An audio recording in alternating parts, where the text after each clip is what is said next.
Hey guys, welcome back to Magic TV. My name's Craig. It's 9 o'clock on a Wednesday, which means it's time for a Hidden Gems. Now, this is where I take a trick or a product or a trick that's been written up in a book or on a online platform or something like that, and I do a deep dive into it, telling you exactly how amazing that trick is. Now, I always say this at the beginning of every Hidden Gems, but we stand on the shoulders of giants, and in the race to buy the latest and greatest trick, we forget that there's a million other tricks out there that have been around for years that are just as good, and a lot of people that come into magic that are new into magic don't necessarily know about these tricks because all of the magic companies, and I understand why, from a business point of view, it makes sense, but all of the magic companies promote all of the latest and greatest tricks, and the older tricks that have been around forever, they tend not to get spoken about, or people tend to forget about them. And I can't tell you the amount of times I've performed a trick and somebody goes, "Oh, I've never seen that before, that's amazing," and it's like 15 years old. And some of these tricks, when they were first released, are incredible, but unfortunately you fast forward a little bit and the buzz that was generated around them a few years ago has just disappeared. So in this feature, or in this kind of weekly section, I try to highlight some tricks from years gone by that are just as good that people aren't doing anymore. And today I'm going to be talking about my one of my favourite magicians, Jay Sankey. And this is a trick that Jay brought out many, many years ago, and you can still get this. Penguin Magic have these in stock. I think Penguin might have the rights to it, but I don't know.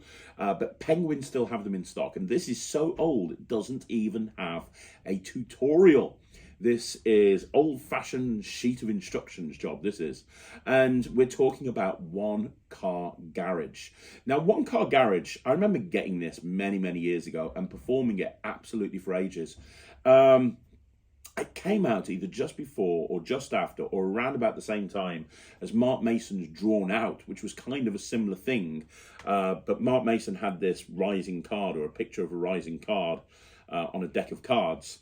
This is kind of more of a moment of strange. If Paul Harris was describing this, I'm pretty sure he'd describe it as a moment of strange. Basically, the effect is you have someone pick a card and sign a card, and you have them, you draw on the back of it a garage door, you lift the garage door up, you show that there's a car in there, and then you give them the card as a souvenir. Now, Jay has spent years creating magic, decades creating magic, and the amount of times that he's created something that involves ink moving around on a card is just insane. Some of his most iconic tricks, forgery, which first came out through Richard's Almanac, snow globe. There's a whole bunch of, I could think of a million different tricks where Jay has altered ink on the back of playing cards. This is one that's kind of flown under the radar a little bit. And I'm going to perform it for you now so you can have a look and see exactly what this is all about. So let's have a look at it. This is One Car Garage by Jay Sankey. I'm good. Card trick time. Lovely. What's interesting about this, Jack, though, is it's not a trick where you pick a card and I find it. It's nothing to do with that. No. In fact, I'm allowed to look at the card that you pick. So I'll go through, just say stop anytime you want. Just touch one. It's probably even fairer. Touch card, check, anyone. Boop. That one. And sound effects as well. It's very exciting. The Joker. Are you cool with that one? I like the Joker. If you're cool, I'm cool. So first of all, do me a favour. Can you sign your name on the Joker for me? That would be amazing. Got bad arm. He's hurt his arm today, so it might take him a while to sign it. Although it's improved your handwriting, Jack, so that's good. You want to talk? Thank you. No, you can keep it uncapped because I'm going to show you something amazing with it. I'm going to do a drawing. I'm thinking about leaving the whole magic thing and instead becoming an artist. And I've been practicing, and I'm going to do a drawing on the back of your Joker, okay? So I want you to watch. Now, I'm not the best artist in the world, but I'm sure you'll agree that this is pretty spectacular. And I think when you'll see it, got to bulldoze that bit. When you see it, you'll know exactly what it is. Can you put the cap on the pen for me, Jack? I think this is probably the best drawing I've ever done. Are you ready? Go on. What do you think? What do you think, Jack? Michael's behind the camera. Are you impressed, Michael? SpongeBob? What is it? No, what is it? You can tell what it is, right? A square? Michael, what is it? A window? No, it's a garage door. Is it? Yes, they're little handles that you pull up. It's a garage door. It's a garage. Oh.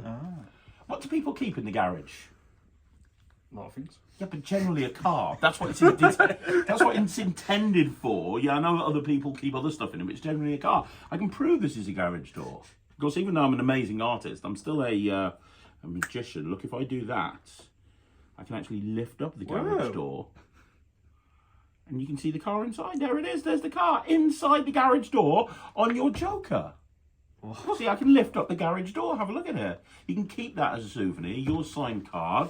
You can keep it and then put it on your desk, and you'll forevermore know that I'm the greatest artist of all time. There you go. So this is a really commercial trick. First of all, it's very easy to do. It's just a double lift. That's it. Very easy to do. It's one gimmicked card that you can add to the deck at any point that you want to. So you can have it in the box, and you can put the deck back in the box while you go and do a coin trick, and then you can take the cards out and you can do that one final trick. Or you can open with it and just have the card on the deck to begin with. You can even have it on top of the deck, do something that involves the bottom half of the deck, and then come back and do this at some point later on in your set. It is a very practical trick when you're considering that there's only one gimmicked card. It's very practical in terms of the setup and in terms of how you get into it. It's very easy to do. There's no angle issues really to speak about, and it gives the spectator a souvenir that they get to keep forever. Now, every time that you do this, you destroy a card. So what I used to do when I perform this very regularly, this is a great restaurant trick, is before I went out to a gig, if I knew I was doing it 10 times, I'd just prep 10 cards. It'll take about 5 minutes, and then I'll be able to do it again and again and again. But if you don't want to, just don't get them to sign the card, and you can repeat it immediately without needing another one of those prepared cards. I will say, however, that the power of this is the fact that this is a signed card. Because think about this from a spectator's point of view. They pick a card, apparently it's a free choice, they sign the card on the face, you draw a garage door, you lift it up, they see a car inside, and you give that to them in the altered state, and they get to go home and keep it. It's the sort of thing that they will show people. It's also something that works really well for kids, it works really well for adults. It's something that both kids and adults can understand. It packs more, it plays big, and it's just a really fun routine. It's not a typical card trick, and I think it's really important to have routines like this in your set. Now, since Jay brought this out many, many years ago, there's been lots of different variations of this. Look at Little Door by Roddy McGee. Little Door by Roddy McGee, in many ways, is similar to this. Different, but similar. But that's great. I mean, imagine if you were doing Little Door, and you did Little Door, and then on the next table you did one card garage, then Little Door, then one card garage. It's different, but similar premise, similar method, but also different method. But in terms of this particular trick, it's killer. It's really, really killer. And it's one of those tricks that if you did it, you know, I've never seen anyone do this on social media, for example. This is the sort of thing that you could do on social media, and when you do it on social media, people would just go, "Oh my gosh, that's amazing!" It's the sort of thing that's just like, what? It doesn't make any sense. But I don't see anyone doing it on social media. I don't see anyone doing it at gigs. It's one of those hidden gems that everybody has forgotten about. And the thing is, I went and checked on Penguin Magic. They are in stock, and it's also not very expensive. I think it's like $10 or something like that. So you can get it, and you can start performing it. And honestly, if this had never been created and somebody had come up with it now and bought it out, this would be a $30 product with a tutorial, and people would be raving about it. The fact that you can pick this up really cheaply because it doesn't have a tutorial, it's just got a sheet of instructions, it should be a real benefit for all of us. Go and buy it. It's really, really cool. And I promise you, when you actually go and perform it for real people, you'll realize the reaction it gets. Like I say, Jay has done a lot of stuff when it comes to ink moving around on the back of a playing card, but this gimmick is very, very cool, very, very well made, and the gimmick makes the trick almost, almost self-working, and obviously it's completely examinable. And at the end, if you want to move on to a trick with a regular deck of cards, you've only got one gimmicked card to get rid of, so it's very easy to get rid of that gimmick card before you move on with another routine. Bottom line, this trick's great, and you can get it from Penguin Magic. So there you go, guys. That's another Hidden Gems in the bag. Now, do me a favour. Let me know what you think in the comments down below. You want to see more videos like this? Like the video, subscribe to the channel, leave a comment down below. Don't forget the review show with me and Ryland went up at 5 o'clock today. You can go check that out. There's a few stinkers in this week's episode. And finally, if you haven't already done so, go and check out the Netrix. If you want to know how to support me, go check out the Netrix. It's www.thenetrix.com. That's www.thenetrix.com. Go and check it out and see what all of the fuss is about. I'll be back again soon. Thank you so much for watching me.